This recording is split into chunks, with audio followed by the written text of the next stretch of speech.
오늘의 10분 말씀. 디모데후서 4장 9절부터 22절은 바울이 디모데에게 보낸 두 번째 편지의 마지막 부분입니다. 이 서신에서 바울은 디모데에게 말씀 가르치는 사명을 끝까지 감당하라라고 권고했습니다. 그리고 그는 고백하기를 나는 선한 싸움을 싸우고 나의 달려갈 길을 마치고 믿음을 지켰다라고 바울은 고백합니다. 그리고 오늘 본문에서 그 편지를 마무리하며 바울 주변에 있는 사람들의 이야기를 나눕니다. 오늘 본문에는 약 12명의 인물들이 언급됩니다. 그들 중에는 바울을 떠난 데마라는 인물도 등장하고 바울이 너무나도 보고 싶어하는 디모데를 비롯하여 마가가 등장하기도 합니다. 그리고 바울 옆을 끝까지 지키는 유일한 동역자 의사 누가도 등장합니다. 디모데 후서는 바울의 마지막 서신으로 알려져 있습니다. 그는 이 편지를 쓰고 약 1년 후 로마 황제 네로의 박해 기간 중에 순교한 것으로 보여집니다. 오늘 본문에서 바울은 감옥에 갇혀 있으며 겨울이 다가올 것을 준비하며 디모데에게 겨울 겉옷을 가져와 달라고 요청을 합니다. 그의 외적인 모습은 춥고 배고프며 많은 동역자들이 떠나버린 연약한 인간적인 모습으로 비춰집니다. 그러나 내면적으로는 그는 여전히 복음에 대한 사명감으로 가득 차 있습니다. 바울은 떠난 자들을 탓하지 않습니다. 그는 하나님의 주권을 끝까지 신뢰하며 어떤 동역자들은 하나님이 부르신 사명지로 보냈음을 고백합니다. 바울은 복음의 사명을 위해 자신의 환경과 사람들에 대해 원망하거나 아쉬움을 두지 않고 끝까지 주어진 사명을 감당하는 자세를 보여줍니다. 오늘 본문을 통해 하나님께서 우리들에게 붙여주신 사람들과 하나님께서 허락하신 환경 속에서 복음의 임무를 끝까지 감당하시는 삶을 결단해 봅시다. 바울이 디모데에게 전한 마지막 권면이 우리 삶에도 도전이 되기를 바랍니다. 춥고 외로운 상황에서도 복음을 품었던 바울처럼 우리도 맡겨진 자리에서 최선을 다해 선한 싸움을 싸우며 믿음을 지키는 삶을 살아가길 소망합니다. 오늘 본문은 두 부분으로 나눌 수 있습니다. 첫 번째는 바울의 명령과 권면, 그리고 두 번째는 편지의 마무리입니다. 첫 번째 부분은 바울의 명령과 권면으로 9절부터 18절까지입니다. 바울은 9절에서 첫 번째 명령을 하게 되는데 디모데를 향하여 어서 속히 내게로 오라라고 명령합니다. 왜 그는 디모데를 부르고 있을까요? 첫 번째는 영적 아들 디모데를 죽기 전에 보고 싶었기 때문입니다. 그리고 두 번째는 디모데를 격려하여 말씀 사역을 계속 감당하게 하기 위해서입니다. 그리고 이어서 바울은 디모데에게 현재 자신의 상황을 설명합니다. 데마라는 자는 이 세상을 사랑하여 바울을 떠나 데살로니가로 갔다라고 10절에서 말하고 있습니다. 참고로 데마라는 인물은 골로새서와 빌레몬서의 안부 인사에 등장하는 바울의 동역자였습니다. 하지만 그는 핍박을 두려워했거나 세상을 더 사랑하여 떠난 인물이 되어버렸습니다. 그리고 이어서 두 인물이 더 등장합니다. 그레스게는 갈라디아로 이동했고 디도는 달마디아로 갔습니다. 이들은 복음을 전하기 위해 각각 다른 지역으로 간 것으로 보여집니다. 그리고 이어지는 11절에 누가는 바울 곁을 지키는 유일한 동역자가 됨을 고백합니다. 그리고 이어서 바울의 두 번째 명령이 등장하는데 디모데를 향하여 마가를 데리고 오라라고 명령을 합니다. 마가는 바나바의 조카로서 1차 전도 여행 때 바울과 갈등이 있었지만 현재는 바울에게 필요한 동역자임을 바울은 밝히고 있습니다. 그리고 13절에 보시면 바울은 디모데에게 올 때에 가보의 집에 있는 겨울 겉옷과 가죽으로 된 책을 가지고 오라고 요청을 합니다. 겨울 겉옷은 당시 매우 귀한 물건으로 감옥에서의 추위를 견디기 위한 필수품이었습니다. 그리고 가죽 책은 바울이 마지막까지 학문과 복음 전파를 위해 준비했음을 보여줍니다.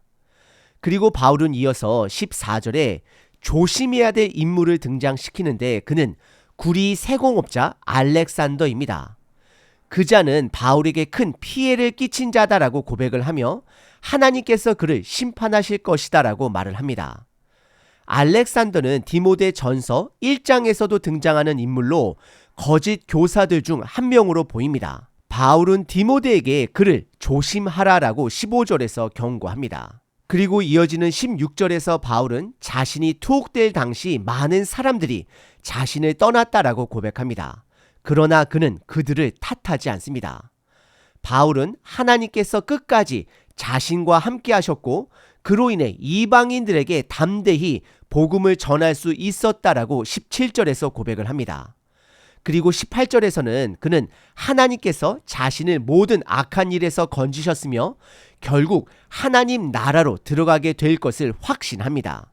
바울은 하나님의 보호하심이 자신을 통해 복음을 전파하기 위한 목적이 있는 보호였음을 믿습니다. 두 번째 부분은 바울의 편지 마지막 인사 부분입니다. 19절서부터 22절입니다. 19절에서 믿음의 동역자들인 고린도에서 만나 함께 사역을 했었던 브리스가와 아굴라 부부 그리고 오네시보로의 가정을 언급하며 문안을 합니다. 그리고 이어서 20절에 에라스도가 고린도에 머물러 있고 드로비모가 병들어 밀레도에 있다라고 밝힙니다. 바울은 디모데에게 겨울이 오기 전에 어서 속히 오라라고 다시 한번 21절에서 요청을 합니다. 이는 디모데와의 마지막 만남을 바라는 간절함을 보여줍니다. 바울은 편지 끝에서 성령 하나님께서 그들과 함께 하시기를 기도하며 하나님의 은혜가 그들 가운데 있기를 축복합니다. 이로써 바울은 자신의 마지막 서신을 마치게 됩니다. 오늘 본문에서 우리는 바울의 인간적인 연약함과 동시에 감옥에서 죽음을 앞둔 상황 속에서 복음을 향한 열정을 발견합니다.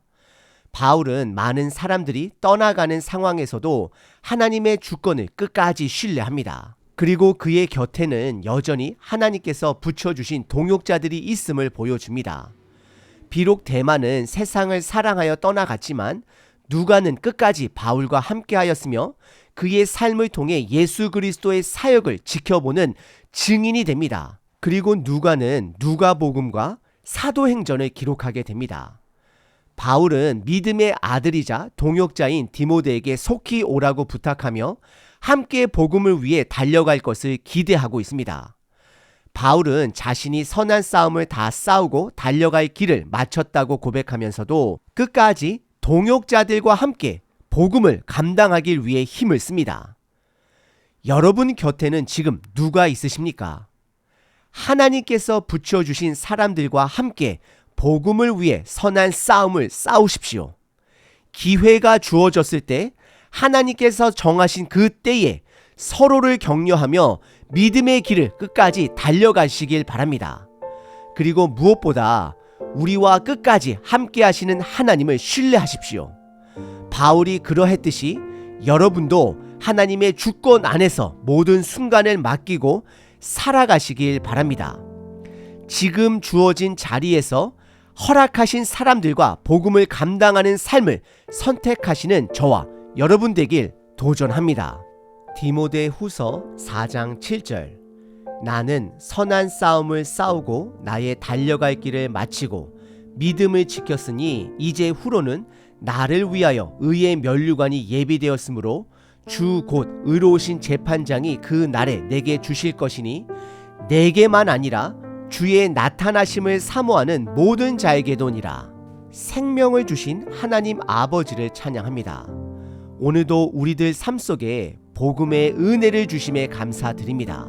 주님께서 우리들에게 허락하신 사람들과 주어진 기회들을 기억하게 하시고 그들과 함께 복음의 삶을 살아낼 수 있도록 도와주시옵소서.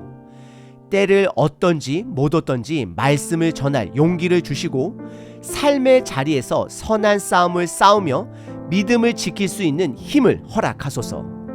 주님께서 끝까지 함께 하시고 모든 순간을 선으로 이루시는 것을 믿습니다. 제 삶이 주님께 드려지는 복음의 도구가 되길 간절히 소망하며 예수 그리스도의 이름으로 기도드립니다. 아멘. 항상 기뻐하라. 쉬지 말고 기도하라. 범사에 감사하라.